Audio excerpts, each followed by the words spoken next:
안녕하세요, 청취자 여러분. 저는 60대 중반의 아줌마입니다. 최근에 집을 이사하면서 정신없이 보내다가 정리도 거의 다 되고 한시름 숨을 덜어놓을 수 있게 되어 이렇게 컴퓨터 앞에 앉아 글을 한 자 적어봅니다. 몇 주 전까지만 해도 초조한 마음이 들어서 속이 시커멓게 타는 듯 했는데 시간이 조금 지나니까 글로 제 이야기를 남겨야겠다는 생각이 드네요. 제가 이 사연을 올리는 이유는 자랑을 하고 싶어서도 혹은 저의 슬픔을 알아달라는 것도 아닙니다. 저와 같은 일을 겪으실 분들이 꽤 많을 것으로 생각이 되어 다들 미리 조심하시고 또 법적으로 보호를 받으실 수 있었으면 하는 마음에 올려봅니다. 상상도 할 수 없는 이런 일들이 최근에 뉴스를 보면 자주 등장을 하더라고요. 참 세상에 이상한 사람들이 많은 것 같습니다. 딸 자식 가진 부모로서 모두에게 경각심을 주고 싶은 마음에 사연을 써내려가니 끝까지 들어주시고 현명하게 헤쳐나가실 수 있도록 기도하겠습니다. 그럼 지금부터 아직도 가슴이 벌렁벌렁거리는 제 이야기를 시작해 보도록 하겠습니다. 저는 결혼하기까지는 아주 순탄하게 모든 일을 헤쳐왔지만 딱 하나 자식을 낳는 일이 참으로 힘들었습니다. 저에겐 딸이 하나 있는데 정말 고생 끝에 낙이 온다는 말처럼 아주 힘들게 딸을 낳게 되었습니다. 결혼을 하고 얼마 지나지 않아서 아들을 평생 혼자의 몸으로 키워오신 시모가 저에게 아이 낳는 것을 엄청나게 강요하셨습니다. 처음에는 다른 집처럼 딸은 필요 없다, 아들을 낳아라. 혹시 임신해서 딸인 것 같으면 당장 지우고 아들을 가지려고 노력해라 하셨습니다. 그때만 해도 병원에서 암암리에 성별이 딸이면 낙태 시술을 해주기도 했기 때문에 시모는 저에게 이것저것을 강요하셨습니다. 임신해서 배 모양이 퍼지면 딸이고 동그랗게 나오면 아들이다. 과일이 당기면 딸이고 고기가 당기면 아들이다 하시면서 아들을 낳아야 한다고 하셨습니다. 시모의 말처럼 딸이라도 임신을 했더라면 참 좋았을 텐데 이상하게도 우리 부부에게 아이가 들어서질 않았습니다. 병원에 가서 각종 검사를 해보고 했지만 결과는 항상 이상이 없다 뿐이었습니다. 그런데도 아이가 들어서질 않았고 저는 시모에게 각종 치욕스러운 말을 매일같이 들어야만 했습니다. 평소 몸가짐이 어땠길래 아이가 생기지 않느냐, 젊었을 때 이 남자 저 남자 만나서 놀았던 거 아니냐, 너네 집안에 장애가 있는 건 아니냐 하는 소리들요. 물론 그럴 때마다 저희 남편이 시댁에 가서 화도 내고 집안을 뒤집어 엎기도 했지만 시모는 그것조차도 제 탓을 하셨습니다.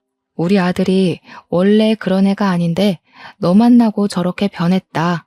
효자였던 아들이 나에게 소리를 지른다는 건 너 만나기 전엔 상상도 할 수 없었던 일이었다 하시면서요. 이렇게 해도 치이고 저렇게 해도 치이고 제 결혼 초반의 생활은 정말 하루하루가 낭떠러지 같았습니다. 시모는 저에게 지네를 달인 물을 마시면 애가 잘 들어선다면서 보기에도 징그러운 그것들을 다려 억지로 먹이시기도 했습니다.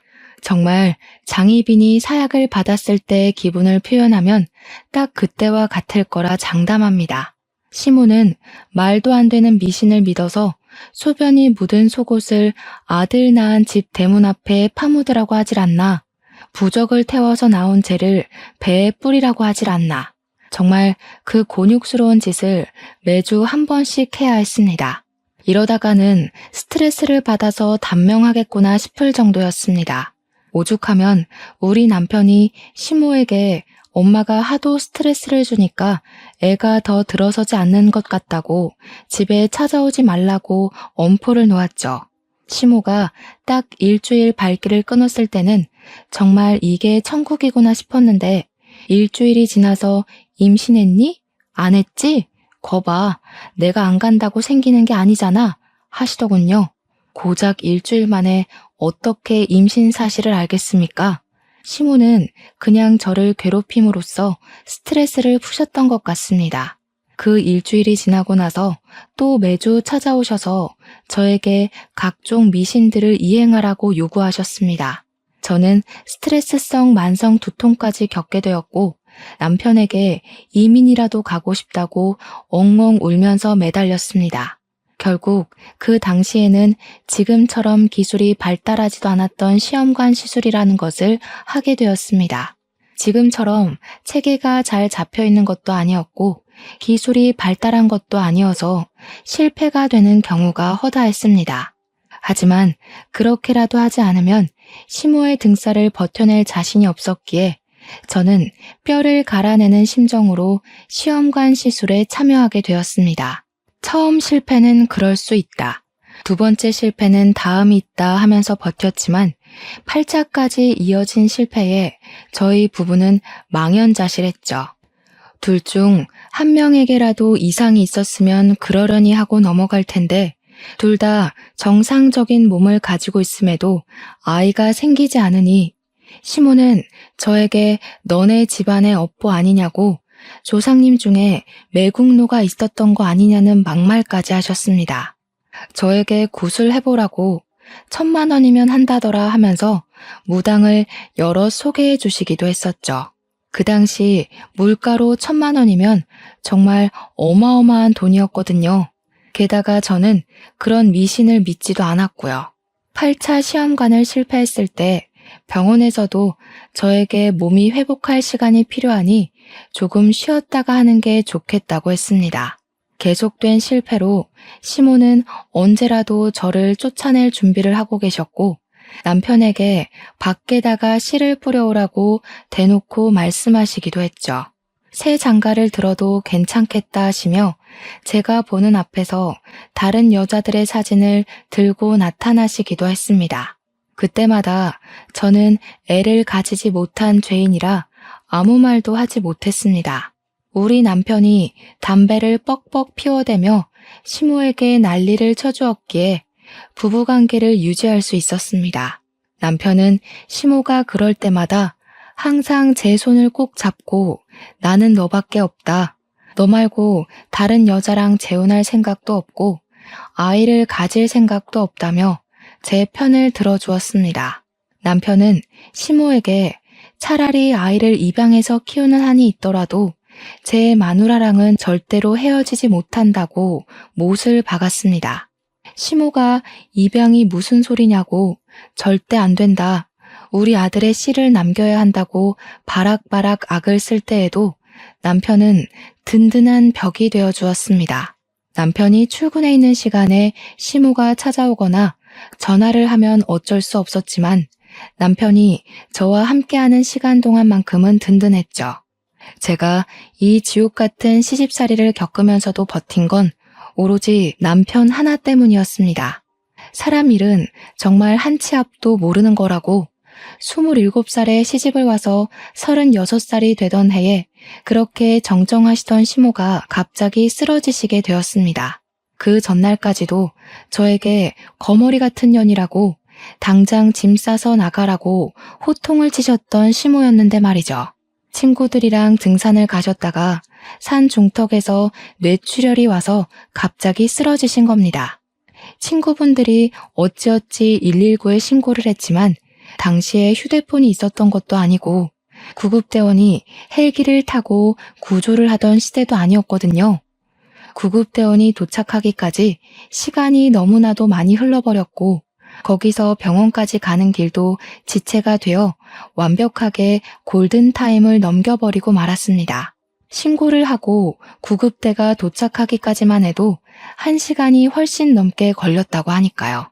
거기서 시모를 들것에 싣고 산을 내려가는데도 시간이 소요됐을 테니까 말이죠. 아무튼 우리 시모는 병원에 도착해서 아무런 처지도 받지 못했습니다. 이미 뇌사 상태에 빠진 다음이었고 저희 남편은 과감하게 장기 기증을 하겠다고 하였습니다. 그대로 사망 선고를 받게 된 시모는 죽어서야 남들의 생명을 살리는 일을 하시고 뼈 조각만 몇 개 남아 화장을 하게 되었습니다. 우리 남편은 홀 시어머니를 잃고 슬퍼했지만 저는 솔직히 하나도 슬프지 않았습니다. 시모의 영정사진을 보고 있는데 죽어서도 내가 너 아들 낳는지 안 낳는지 지켜보겠다 하는 것처럼 보였거든요. 마지막 가는 길까지 시모의 영정사진을 제대로 쳐다보지도 못했으니 그동안 제가 얼마나 괴로웠는지 짐작이 가시겠죠? 하필이면 친구들이랑 놀러 가셔서 변을 당하시다니 속으로는 벌 받은 게 틀림없다고 생각했습니다. 그런 생각이 제 머릿속을 꾸준히 지배할 만큼 제가 시모에게 쌓인 것들이 많기도 했고요.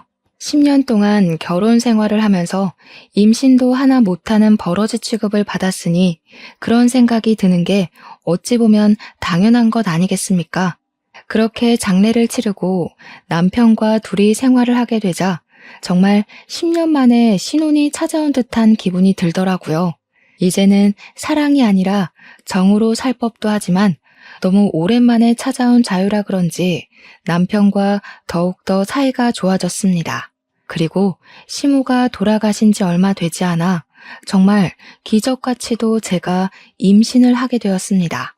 저는 처음에 제 몸의 변화를 눈치채고도 임신이라 생각하지 못해서 소화제도 열심히 먹고 내과도 계속 다녔습니다.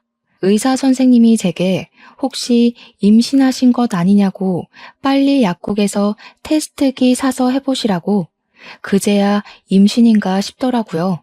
집에 와서 테스트기를 해봤는데 선명하게 두 줄이 뜨는 걸 보고 정말 귀신이라도 본 듯 소스라치게 놀랐습니다.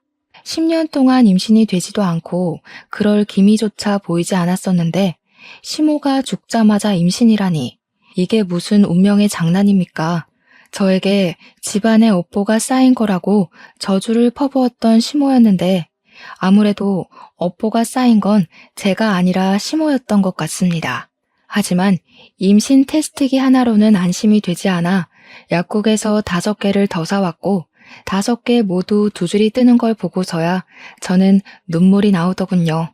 바로 산부인과로 달려가서 검사를 했는데 의사 선생님께서 저에게 축하한다고 임신이에요 산모님 하더라고요. 산모님이라는 소리를 듣는데 정말 너무 감격스러워서 말더듬이처럼 어버버거리면서 곧 고맙습니다 했죠. 속이 미스거리고 미열이 있고 생리가 늦어지던 몸의 변화를 왜 바로 눈치채지 못했었는지 참 바보 같더군요. 10년간 임신이 되지 않았기에 앞으로도 임신이 될 리가 없겠구나 하면서 스스로를 내몰았던 저를 반성하게 되었습니다. 임신입니다, 산모님. 이라는 말이 계속 귓가에서 떨어지지가 않아 너무나도 행복했습니다. 그 마음은 정말 어떻게 다 표현을 해야 할지 저는 집에 오는 길 내내 울면서 돌아왔죠. 임신 7주라는 말에 너무 신이 났고 이 사실을 남편에게 어떻게 전해야 좋을지 고민이 되더라고요. 그래도 그냥 바로 말을 해주는 게 좋을 것 같아서 남편이 퇴근하고 집에 오자마자 저는 초음파 사진부터 들이밀었습니다. 임신이라는 걸 꿈에도 생각을 못한 남편은 초음파 사진을 이리저리 보더니 눈물을 글썽이면서 저에게 그러더군요. 당신 암이야? 라고요. 제가 상상도 못한 말에 놀라서 입을 떡 벌리니까 저를 꽉 끌어안고 엉엉 소리를 내며 우는 겁니다. 우리 마누라 불쌍해서 어쩌냐고 결혼하고 나서 10년 동안 내내 구박만 받고 힘들었는데 이제야 행복해지고 있는데 암이 무슨 말이냐고 하면서요. 우리 엄마랑 하늘나라에서 또다시 만나서 구박받는 거 아니냐고 불쌍하다고 오열을 하더라고요. 저는 너무나도 당황해서 정정해줄 말을 찾지 못하고 있는데 제가 또 아무 소리도 안 하고 있으니까 남편이 먼저 난리를 치대요. 몇 길에? 뭐라는데? 살 수 있대? 항암 된대? 어디에 생긴 거래? 전이 됐대? 수술된대? 하면서요.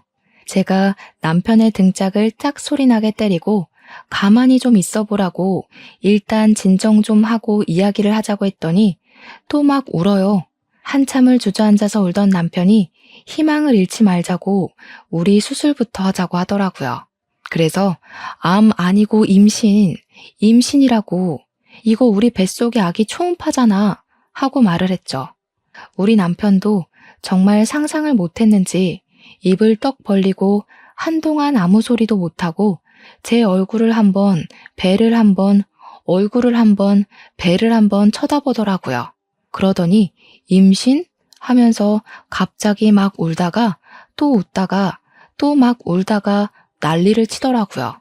당장이라도 산부인과 가보자고 난리를 치길래 이미 병원 문 다 닫았다고 다음에 가보자 했더니 바로 회사에 연차를 내더라고요. 우리 마누라가 10년 만에 임신을 했다는데 병원을 같이 가줘야 한다고 남편의 상사도 아무 소리 못하고 연차 허락을 해줬대요. 다음날 날이 밝자마자 산부인과에 가서 같이 초음파 검사를 하는데 아이 심장 소리를 듣더니 또 엉엉 울더라고요. 심장 소리가 왜 이렇게 빠르냐고, 뭐가 잘못된 건 아니냐고 이것저것 쉬지 않고 질문을 하는데 의사 선생님도 막 웃으시더라고요. 너무 귀엽기도 하고 또 짠하기도 하고 고맙기도 해서 저도 같이 울어버렸습니다. 하지만 제 나이가 36살이다 보니까 나이가 있어서 그런 건지 유산이 되지 않게 조심을 해야 한다고 하더라고요. 다행히 자궁 자체는 튼튼해 보이지만 유산이라는 게 자궁의 튼튼함과 상관없이도 갑자기 이루어질 수 있는 일이라고 하셨어요. 그래도 산모 탓은 아니니까 유산이 된다고 한들 상심하지 말라고 신신당부를 하시더라고요. 10년 만에서야 겨우 얻게 된 자식인데 유산만큼은 절대로 안 된다는 생각이 들어서 조심해야겠다 다짐을 했습니다. 남편도 의사 선생님께 그런 걱정하지 마시라고 유산이 되어도 절대 마누라 탓 안 할 거라고 약속까지 걸었습니다. 그리고 저에게 아무것도 하지 말고 집에서 숨만 쉬라고 하더라고요. 진료가 끝나고 약국에 가더니 산모에게 필요한 영양제 전부 다 주세요 하더니 영양제를 정말 다 털어오더라고요. 집에 돌아와서도 집안일에 절대 손대지 말라고 하더니 금이야 오기야 정말 저를 공주 대접을 해주었습니다. 무럭무럭 잘 자란 우리 아기는 모자라지도 더하지도 않게 딱 10달을 제 뱃속에 있다가 예정일이 3일 지나서 태어났습니다. 출산을 하던 그 순간에도 아픔보다는 우리 아이를 만난다는 기대감 때문인지 정말 하나도 아프지가 않았습니다. 그렇게 너무나도 예쁜 우리 공주님이 태어났고 남편과 저는 우리 공주님을 위해서 열심히 노력하기로 약속을 했습니다. 무슨 일이 생겨도 우리 공주 편을 들어주자고 부족함 없이 모자람 없이 키우자고 다짐을 했습니다. 우리 공주의 첫 뒤집기, 걸음마, 엄마 아빠 하고 부른 그날 첫 어린이집 입소부터 고등학교 졸업까지 정말 모든 순간을 함께 나눴습니다. 매일같이 사진을 한 장씩 찍었고 앨범이 수십 개가 나올 정도로 사진을 찍어 채웠습니다. 우리 딸이 수능을 보던 날 정말 만감이 교차하더라고요. 언제 이렇게 컸는지 이 시험이 끝나면 우리 딸이 성인이 되는구나 싶어서요. 그날 하루 종일을 기도하는데 마음이 먹먹하면서도 대견하더라고요. 제가 오죽하면 하늘에 있는 우리 시모한테까지 기도를 올렸다니까요. 모르는 문제가 나오면 답이라도 찍어달라고요. 우리 딸은 수능을 생각보다 잘 치렀고 원하던 대학과 원하던 유아교육과에 입학을 할 수 있게 되었습니다. 평소에 아이들을 보면 사족을 못 쓸 정도로 예뻐했었던 딸이었기에 딱 어울리는 과에 진학을 했구나 싶어서 대견했습니다. 학교 생활도 모자람 없이 최선을 다해서 했고 졸업을 하고 나서 열심히 준비를 한 덕분에 취직까지 일사천리로 할 수 있었습니다. 동네에서 멀지 않은 지역에 있는 어린이집에 출근을 하게 되었는데 처음에는 출근하는 게 너무 즐겁다던 딸의 반짝반짝함이 서서히 빛을 잃어가더라고요. 딱 봐도 풀죽도 못 얻어먹은 사람처럼 녹초가 되어서 집으로 돌아오는데 표정이 너무나도 좋지 않았습니다. 처음에는 그래, 사회생활하다 보면 이런 날도 저런 날도 있는 거지 하면서 넘겼는데 그게 한 달이 넘게 지속이 되더라고요. 저는 참지 못하고 딸에게 무슨 일이 있냐고 물어보았고 딸은 저에게 요즘 엄마들이 왜 이렇게 극성인지 모르겠다면서 신세한탄을 하더라고요. 이야기를 들어보니까 어린이집에서 놀다 보면 아이들끼리 싸우는 일도 있긴 하지만 혼자 놀다가 넘어져서 다치는 일도 많지 않겠습니까? 아무리 선생이 아이들을 돌본다고 해도 1대1로 케어를 할 수 있는 시스템도 아니고요.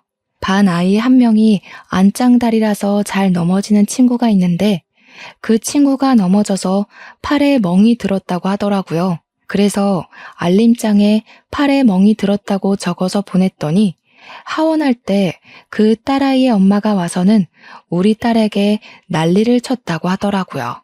선생이 애를 제대로 안 보니까 멍이 들 정도로 다친 거 아니겠냐고, 도대체 돌봄 시간에 뭘 하는 거냐고 따졌대요. 자기 애만 집중적으로 관리하고 지켜보라고 하면서 말이죠. 우리 딸이 다른 원아들도 있는데 어떻게 이 아이만 살펴볼 수 있겠냐고 하니까 선생 자질이 없는 년이 선생을 하고 있다면서 손가락질을 했다는 겁니다. 그뿐만이 아니었습니다. 정말 별별 일이 다 있었다고 이야기를 하는데 그 아이 엄마가 극성 중에서도 아주 진상인 엄마였던 것이었죠. 하루는 기저귀를 제대로 갈지 않아서 자기 아이 엉덩이에 발진이 생겼다고 치료비를 내놓으라고 했다는 겁니다.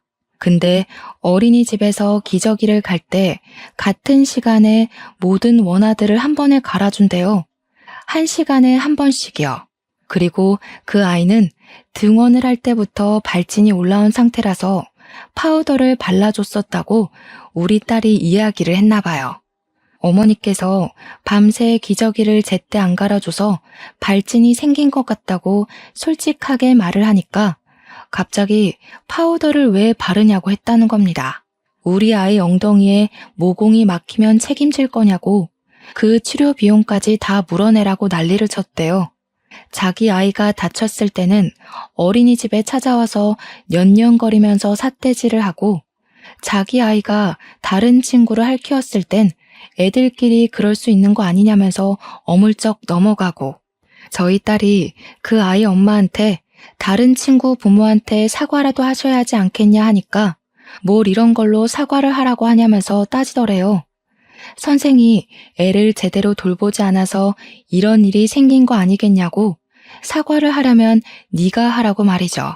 그거 말고도 우리 아이는 우유 줄 때 꼭 따뜻하게 데워서 주라고 하질 않나, 딸기가 간식으로 나오면 딸기는 잘 안 먹으니까 메론으로 주라고 하질 않나, 급식에 미역국이 나오는 날에는 국 먹다가 미역이 목에 걸리면 어떻게 할 거냐고 따지고 그랬대요.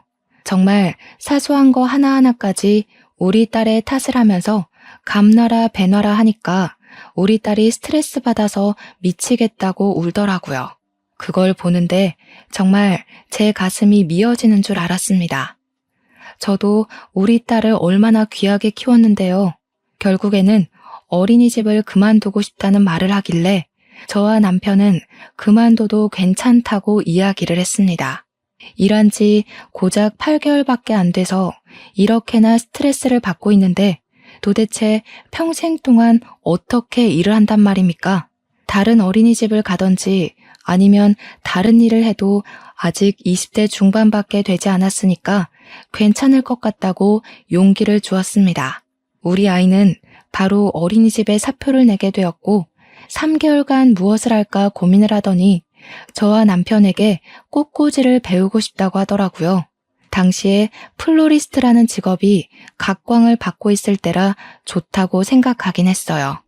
딸처럼 정적인 직업이기도 했고 우리 딸이 꽃 키우고 화분을 키우는데 취미가 있었거든요. 저랑 남편은 좋은 것 같다고, 그건 여러 사람이랑 같이 붙어서 일을 해야 하는 게 아니니까 괜찮을 것 같다고 응원을 해주었습니다. 그래서 강남의 유명한 플로리스트가 운영한다는 꽃집에서 취미반 수업부터 들어보라고 강의를 결제해 주었어요. 3개월간 취미반 수업을 듣고 난 딸은 전문적으로 배워보고 싶다고 말을 했고 전문반도 등록을 해주었습니다. 저희 부부의 재산이 적지 않은 편이라 그나마 다행이었죠. 딸이 하고 싶다는 일을 지지해 줄 수 있는 능력이 되었으니까요. 그렇게 1년을 열심히 공부한 덕에 우리 딸은 꽃집에 취직을 했고 3년간 가게 운영하는 걸 지켜보고는 자기 가게를 차려보고 싶다고 말을 했습니다. 모아둔 월급도 있고 가게도 대출을 받아서 해보겠다고 하길래 저희 부부는 그러지 말고 새 출발하는 기념으로 가게를 차려주겠다고 했어요. 우리 딸 나이 30에 꽃가게 주인이 되었고 운영이 잘 되면 나중에 원데이 클래스도 해보고 싶다고 아주 포부에 가득 차 있었습니다. 꽃집을 운영하면서 우리 딸은 점점 화사해졌습니다. 혼자 일을 하니까 스트레스 받을 일도 거의 없었으니까요.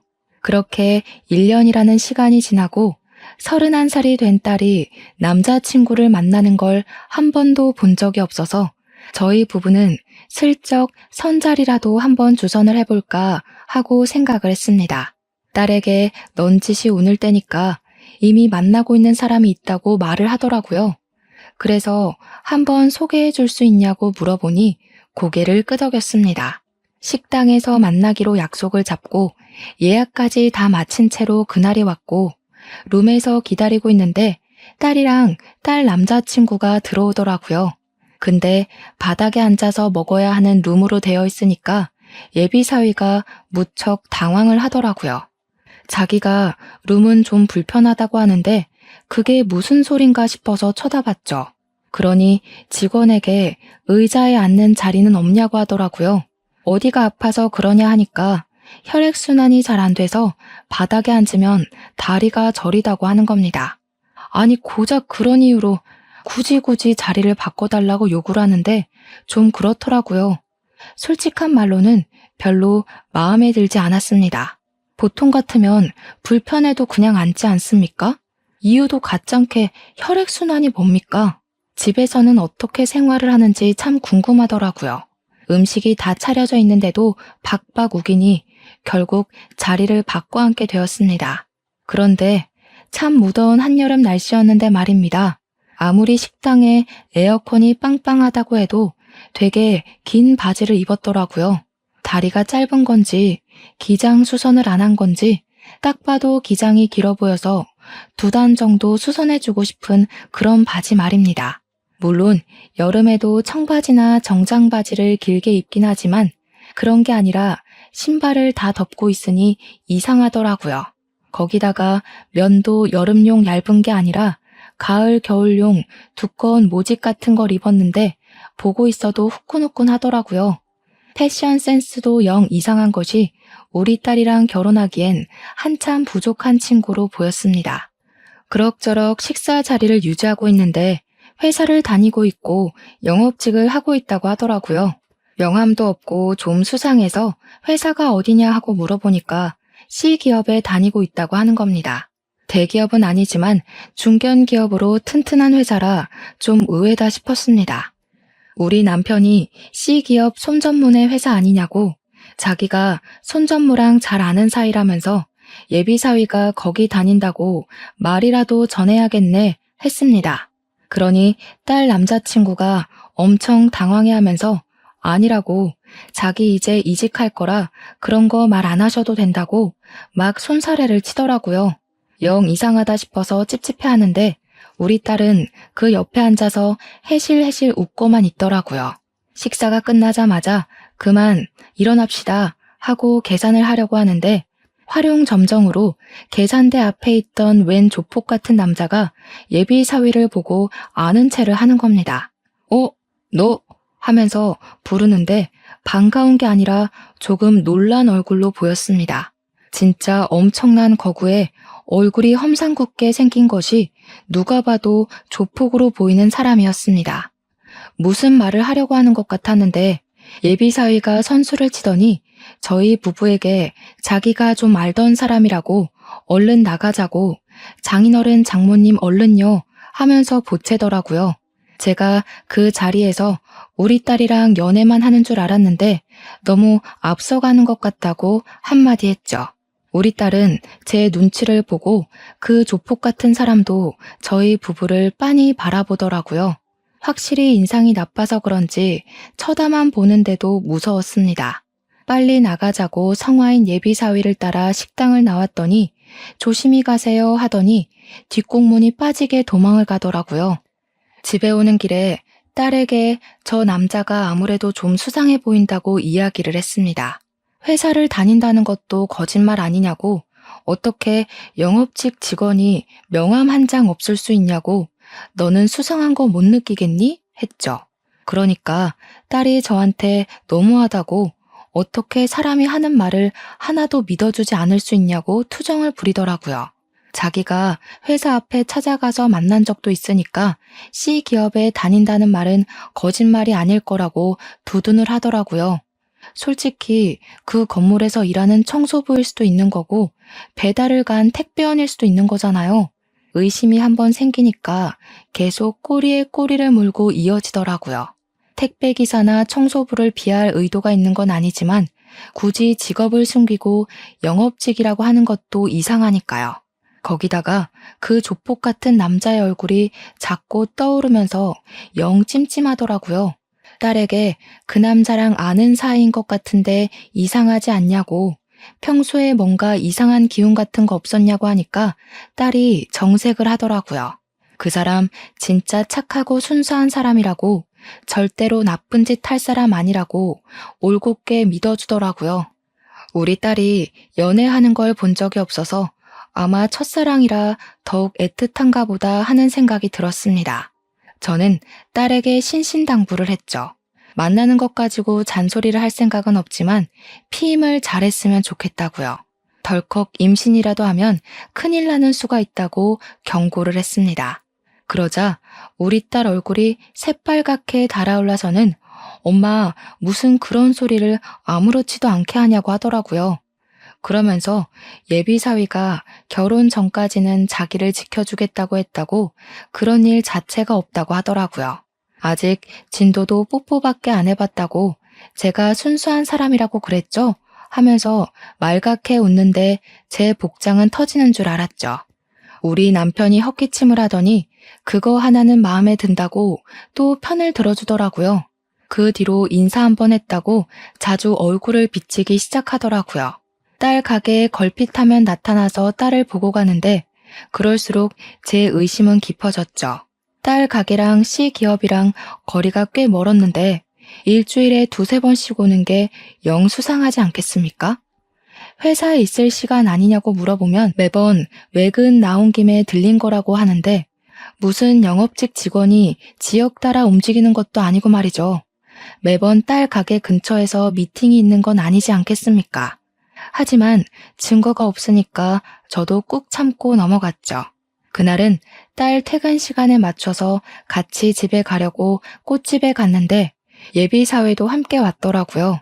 딸이 잘 됐다고 집에 같이 가서 밥을 먹자고 하는데 제가 안 된다고 차마 말을 할 수가 없어서 같이 가자 했습니다. 제 차에 태워서 우리 집으로 가는데 예비 사위가 애가 자꾸 안절부절 가만히 있질 못하더라고요. 정신사납게 왜 그러나 싶어서 무슨 일 있냐고 하니까 자기가 갑자기 배가 너무 아프대요. 집에 거의 다 도착했으니까 조금만 참아보라고 이야기를 했는데 큰 길에 접어들고 지하철역이 보이니까 갑자기 차 문을 벌컥 열고는 저 여기서 내릴게요 하고 뛰어내리는 겁니다. 저랑 딸 모두 기겁을 했죠. 아무리 잠시 신호에 걸려서 정차를 했다고 하지만 도로 한복판에서 이게 뭐 하는 짓인지 제가 놀래서 쟤 미친 거 아니냐고 하니까 딸이 급하게 화장실이 가고 싶었나 보지 배가 아프다는데 어떡해 하면서 편을 들더라고요. 우리 딸도 진짜 큰일이다 싶었습니다. 그 뒤에도 꾸준히 만나길래 남편이 사이가 될지도 모르겠는데 좀 친해져 보는 게 좋겠다고 하더니 같이 테니스를 치러 가자고 했다더군요. 근데 글쎄 테니스가 아무래도 몸을 쓰는 운동이다 보니 복장을 가볍게 입잖아요. 또 어디서 말도 안 되는 긴 바지를 주워 입고 나타난 거죠. 바지 밑단이 길어도 너무 길어서 운동하는 내내 바지 밟고 넘어지지를 않나. 아무튼 우리 남편이 헛웃음을 지었다고 하더라고요. 긴 바지에 두꺼운 긴 양말까지 꽁꽁 싸매 신고 와서는 운동을 하는데 그게 잘 되겠습니까? 땀만 뻘뻘 흘렸대요. 남편이 운동이 끝난 뒤에 남자라면 같이 사우나도 가보고 해야 하지 않겠냐고 사우나에 가자고 했대요. 그러니까 자기는 밖에서 못 씻는다고 사람들 많은 목욕탕 가면 부끄러워서 싫다고 하더라는 겁니다. 땀 냄새가 진하게 나는데도 굳이 집에 가서 씻겠다고 가버렸대요. 저한테 남편이 와서는 조용하게 그놈 엄청 작아서 부끄러운가 본데? 하더라고요. 이야기를 듣는데 어찌나 기가 막히던지 하나하나 마음에 드는 구석이 없었습니다. 예비사위가 제 차에서 그렇게 뛰어내리고 남편이랑 테니스를 다녀온 이후에 뭐 이렇다 할 연락이 없더라고요.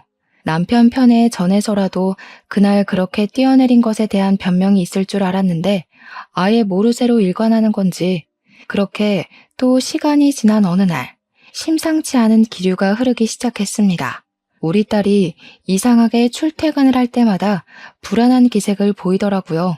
무슨 일이 있구나 싶어서 딸에게 물어보니까 요즘 밖에서 누가 기웃기웃하는 것 같다는 느낌이 든다는 거예요. 착각인 줄 알았는데 시선도 느껴지고 누군가 뒤쫓아오는 소리도 들었다고 하면서 불안해 죽겠다고 하더라고요. 그래서 제가 며칠간 같이 출퇴근을 했는데 딸이 제가 사라지고 나면 또 누군가가 지켜보는 듯한 시선이 느껴진다고 자기가 예민한 건지 뭔지 모르겠다고 하더라고요. 하나밖에 없는 딸 신변에 문제가 생기면 큰일이니 가게 근처에 CCTV를 여러 개 달아두었습니다. 딸이 CCTV가 생기니까 안심하고 출퇴근을 했는데 며칠 뒤에 저에게 당장 가게로 와줄 수 있냐고 연락이 왔습니다. 놀래서 남편이랑 같이 가게에 갔는데 예전에 식당에서 만났던 그 조폭 같은 사람 기억나냐고 딸이 상기가 되어서 묻더라고요. 그래서 기억난다. 예비사위랑 뭐 아는 사이 같았던 그 사람 말이지 하니까 그 남자가 계속 가게 근처를 서성인다는 겁니다. CCTV를 보여주는데 기억이 확 나더라고요. 며칠 분의 CCTV를 전부 돌려봤는데 곳곳에서 그 사람이 딸 가게 근처를 배회하는 것이 고스란히 찍혀 있더라고요. 제가 딸에게 그랬습니다. 그놈 이상한 놈 같다고 하지 않았냐고. 결국에는 이 사달이 나는 거라고 당장 헤어지라고 했죠. 근데 우리 남편이 그러더라고요. 요즘 데이트 폭력이다 뭐다 말 많은데 바로 헤어지면 어떤 보복이 올지 모르는 거 아니냐고요. 우리 딸은 막 벌벌 떨기 시작했죠. 혼자서 운영하는 가게이다 보니 무섭죠, 당연히. 그 뒤로 저랑 남편이 계속 번갈아 가면서 딸이랑 출퇴근도 같이 하고 최대한 가게에 있으려고 노력을 했습니다. 가게 근처에서 서성이는 그 남자를 찾아서 헤매기도 했고요. 예비사위는 여전히 가게를 찾아왔고 그럴 때마다 제가 탐탁치 않은 눈빛을 보내고 있었습니다.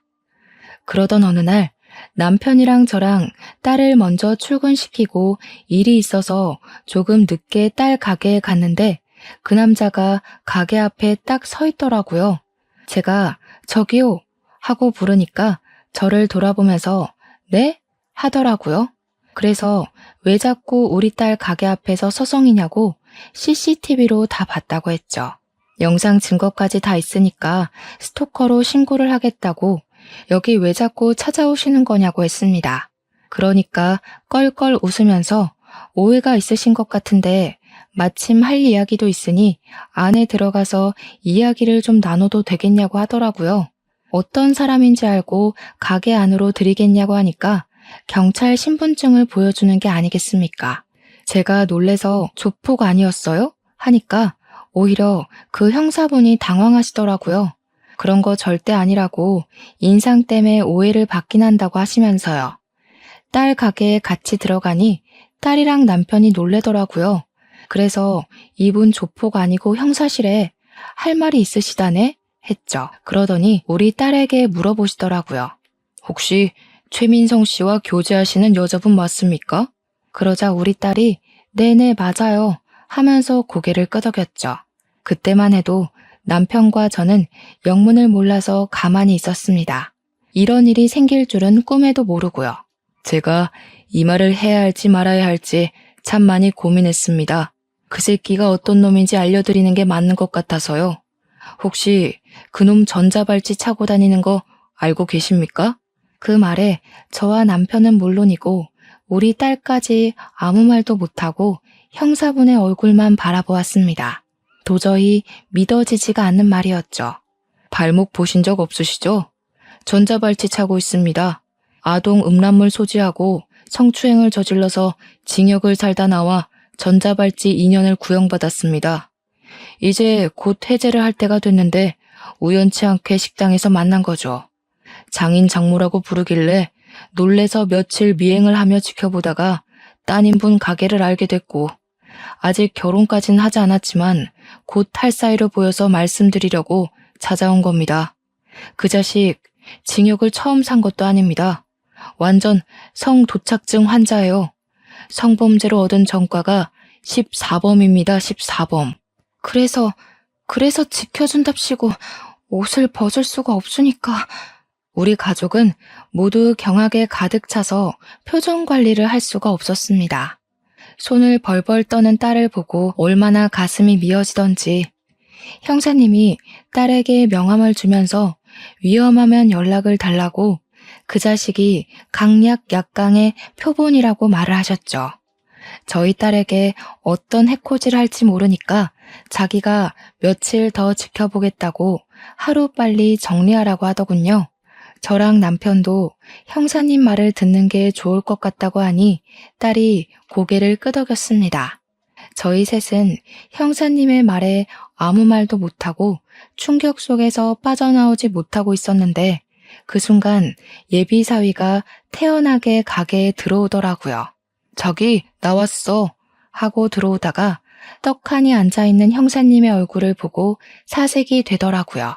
딸이 형사님도 있으니까 용기가 난 것인지 예비 사위의 바짓단을 확 올렸는데 정말 양말 안쪽으로 두툼하게 전자발찌가 떡하니 채워져 있었습니다. 전과 14범이라고? 그것도 성범죄로 전자발찌까지 부착하고 있었으면서 그걸 숨겨? 아이씨, 야. 딸의 남자친구가 갑자기 표정을 싹 바꾸고 딸에게 위협적으로 다가가면서 소리를 치는데 형사님이 그 앞을 딱 막더라고요. 너 여기서 문제 일으키면 가중처벌 되는 거 알지? 지금 유예 기간인 거 알아 몰라? 아, 진짜 다 된 밥에 재 뿌리네. 야, 너 재수 좋은 줄 알아? 그러더니 뒤도 안 돌아보고 성큼성큼 나가더라고요. 다리에 힘이 풀린 건지 딸이 순간 바닥에 주저앉았습니다. 형사님도 저러고 나간 놈이 언제 돌변할지 모른다고 신변 보호 프로그램 요청을 해보는 게 좋겠다고 하셨습니다. 저희는 고민 끝에 경찰서에 찾아가서 도움을 요청했고 딸 주변에 경찰을 배치하기로 결정이 내려졌습니다. 그런데 정말 무섭게도 전 예비 사위가 딸 주변에 경찰이 배치된 걸 몰랐는지 가게 근처에서 어떤 여자를 성폭행하려고 시도를 하다가 현행범으로 잡히게 된 것입니다. 전자발찌를 차고 있는 유예 기간에 현행범으로 체포가 되었으니 바로 법정 구속이 되었고 구치소에 수감이 되었습니다. 저희는 징역이 이번엔 꽤 구형될 거라는 형사님의 말에 한시름 마음을 덜게 되었습니다. 하지만 불안한 마음을 감출 수가 없었기에 가게 전세가 4개월 남았지만 가게를 미리 정리하고 과감하게 이사를 결정했습니다. 서울 중심 한복판에서 경기도 외곽 쪽으로 집도 옮겼고 가게도 옮기기로 결정을 했습니다. 딸이랑 우리 부부의 전화번호도 바꿔버렸고 그 범죄자가 한번 탔었던 제 차도 알아볼까 무서워서 팔아버렸습니다. 정말 사람 멀쩡하게 생겼다고 속까지 멀쩡한 게 아니라더니 얼마나 무서웠는지 모르겠습니다. 지금도 간간히 형사님과 연락을 주고받고 있고 아무도 알아볼 수 없는 곳으로 이사까지 왔으니 마음이 놓이긴 합니다만 그래도 사람 일은 모르는 거니 조용히 살아보려고 합니다. 요즘 이런 일이 비일비재하게 일어난다고 합니다. 주변에 숨어서 속내를 숨기고 다가오려는 놈들 말이에요. 그래도 인터넷에서 성범죄와 관련한 전과범들을 조회할 수 있다는 걸 참고하시면서 청취자 여러분들도 저와 같은 일이 생긴다면 부디 현명하게 대처하시길 빌겠습니다. 가슴 철렁한 사연 들어주신 여러분, 정말로 감사합니다.